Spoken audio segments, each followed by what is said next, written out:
L'Euro est déjà bien engagé et vous avez déjà certainement repéré quelques joueurs qui sortent du lot. Ou pas. Oui, effectivement. Ou pas, bien entendu. Toujours là pour m'interrompre celui-là. Quoi qu'il en soit, il y a quand même de très bons joueurs et certains pourraient faire pencher la balance du match à eux seuls sur un exploit. Ce genre de situation a déjà eu lieu par le passé au travers de différents championnats d'Europe des nations et dans cette vidéo, je voulais rendre hommage à 5 joueurs, 5 champions qui se distinguent des footballeurs plus communs par leur talent, leur succès, l'impact qu'ils ont eu dans cette compétition et le poids qu'ils ont fait peser dans les rencontres. Je vais donc effectivement vous présenter un top 5 des meilleurs joueurs des championnats d'Europe des nations. Ah mais avant les amis, ah bah oui, vous n'y couperez pas. Abonnez-vous pour faire progresser la chaîne. Cliquez sur la cloche de notification pour recevoir les alertes des différentes sorties et suivez-moi sur Instagram pour avoir du contenu régulier sur le football et être tenu au courant en avance du thème de la vidéo qui sortira le week-end suivant.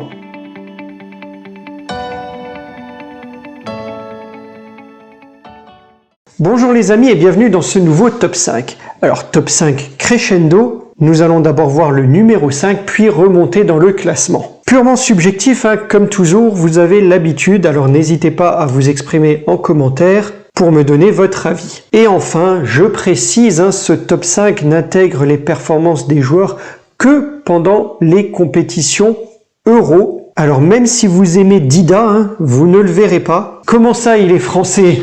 Mince alors.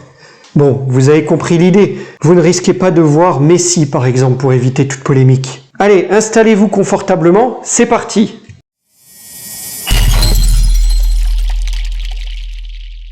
Un des tout meilleurs, si ce n'est le meilleur défenseur de l'histoire. Mais ça reste une question de point de vue, évidemment. J'en ai parlé dans ma vidéo sur les meilleurs défenseurs de l'histoire que vous pouvez regarder ici si vous l'avez loupé. Il a disputé 2 championnats d'Europe en 1972 et en 1976 et a toujours figuré parmi les meilleurs joueurs en remportant le Ballon d'Or l'année de ces 2 éditions. C'est dire alors la qualité de ses saisons et donc de ses compétitions pour lui.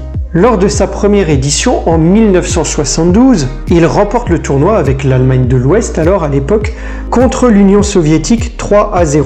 4 ans plus tard, il échoue en finale contre la Tchécoslovaquie, mais ça vous le savez déjà si vous suivez régulièrement ma chaîne, puisque c'est la fameuse première séance de tir au but d'un Euro où Panenka réalise ce geste technique qui portera plus tard son nom. Et si vous ne voyez pas de quoi je parle, je vous renvoie à ma vidéo sur l'histoire de l'Euro juste ici. Le grand libéraux du Bayern a laissé une trace indélébile dans l'histoire du foot, de l'Allemagne et de l'Euro.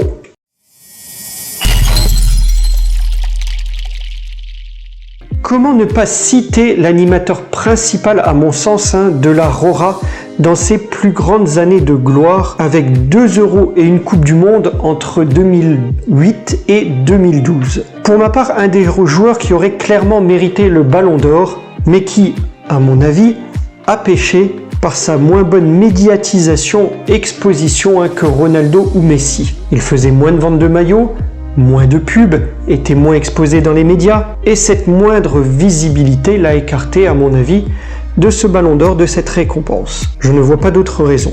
Mais je suis curieux quand même d'avoir votre avis, n'hésitez pas à me le dire en commentaire ce que vous pensez d'Iniesta. Pour revenir à ces 2 euros, il faut savoir que lors de l'édition 2008, il était diminué, ayant fait une intoxication alimentaire. Le Specknödel ne devait sans doute pas être à son goût. Oui, effectivement, ou alors c'était la fondue au fromage. Quoi qu'il en soit, il a quand même beaucoup pesé sur les matchs, lors des différentes rencontres avec des passes décisives régulières pour Villa ou Xavi par exemple, et a été élu homme du match en demi-finale contre la Russie. 4 ans plus tard, il est au sommet de sa forme, il est exceptionnel. 4 fois homme du match pendant le tournoi, c'est dire s'il éclabousse de son talent les différentes rencontres. Mais surtout, il est élu meilleur joueur du tournoi. Attends, et il n'a pas eu le Ballon d'Or? Ouais, qu'est-ce que tu veux que je te dise? Un grand artisan du spectacle, un talent injustement récompensé, un des meilleurs joueurs des championnats d'Europe des nations tout simplement.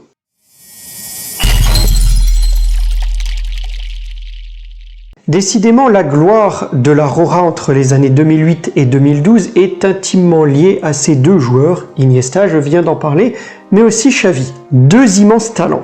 Xavi, lui, a tout gagné aussi avec la Roja, avec l'Espagne. Aragonès lui confie les clés de la sélection au sortir de l'Euro 2004 qui était assez désastreux pour la sélection et le place meneur de jeu. Juste choix, hein. Il deviendra une véritable légende et ne tarde pas à le prouver. Lors de l'édition 2008, il établit un nouveau record de 127 passes réussies sur 136 effectuées face à l'Irlande. Je vous laisse imaginer le ratio, sachant que le précédent record était établi par Koeman en 1992. Il marque en demi et est passeur décisif en finale contre l'Allemagne lors du seul but de la rencontre. Il est désigné meilleur joueur du tournoi. En 2012, il est encore immense, mais à l'image de toute la sélection espagnole de toute façon, et réussit une finale somptueuse. Pendant cette période de gloire pour l'Espagne entre 2008 et 2012, il est classé 3e au classement du Ballon d'Or en 2009, 2010 et 2011. Il reste d'ailleurs à ce jour le seul homme à avoir réussi une passe décisive en finale d'un Euro dans 2 éditions différentes.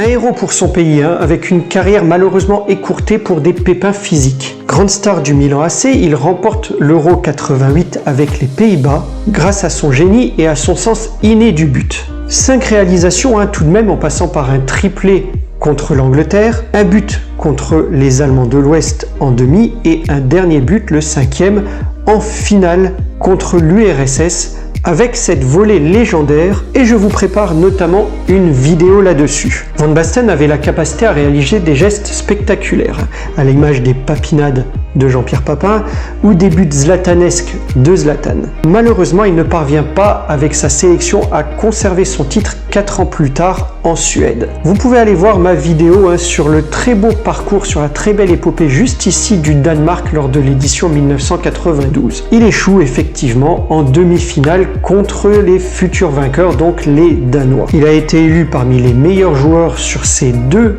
tournois, sur ces 2 euros, mais surtout Ballon d'Or en 1988, 1989 et 1992. Il a marqué de son empreinte les championnats d'Europe des nations.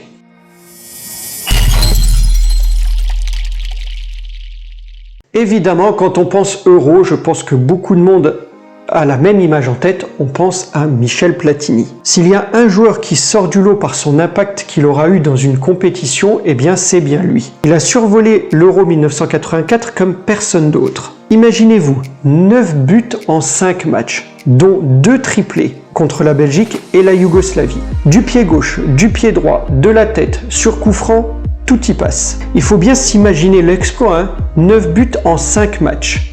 Déjà 9 buts, c'est très difficile à réaliser sur une compétition. Aujourd'hui, on a 7 matchs si on veut aller au bout. Mais là, il s'agissait de l'avoir effectué sur 5 matchs. Et encore une fois, sur une seule compétition. À l'heure où je tourne cette vidéo, il est co-détenteur du record de nombre de buts lors des phases finales des Euros.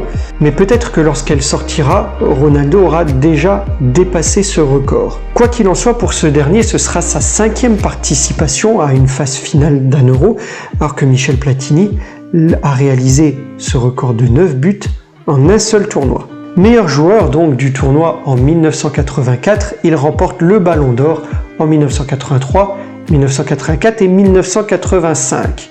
Bravo l'artiste. Voilà les amis, ce sera tout pour ce classement sur les meilleurs joueurs de l'Euro. Alors le débat est ouvert, vous auriez peut-être mis Zidane dans ce classement, vous auriez peut-être mis Ronaldo, voire Yashin ou encore Angelo Charisteas, vous pouvez mettre qui vous voulez, tant que vous venez dans l'espace commentaire argumenter et mettre votre classement, nous pouvons en débattre. J'espère en tous les cas que la vidéo vous a plu. Avant de vous quitter, je vous le dis, n'hésitez pas à laisser un pouce si c'est le cas, likez, partagez, commentez, mais surtout appréciez, et je vous dis à très vite pour une nouvelle vidéo. Portez-vous bien les amis, au revoir.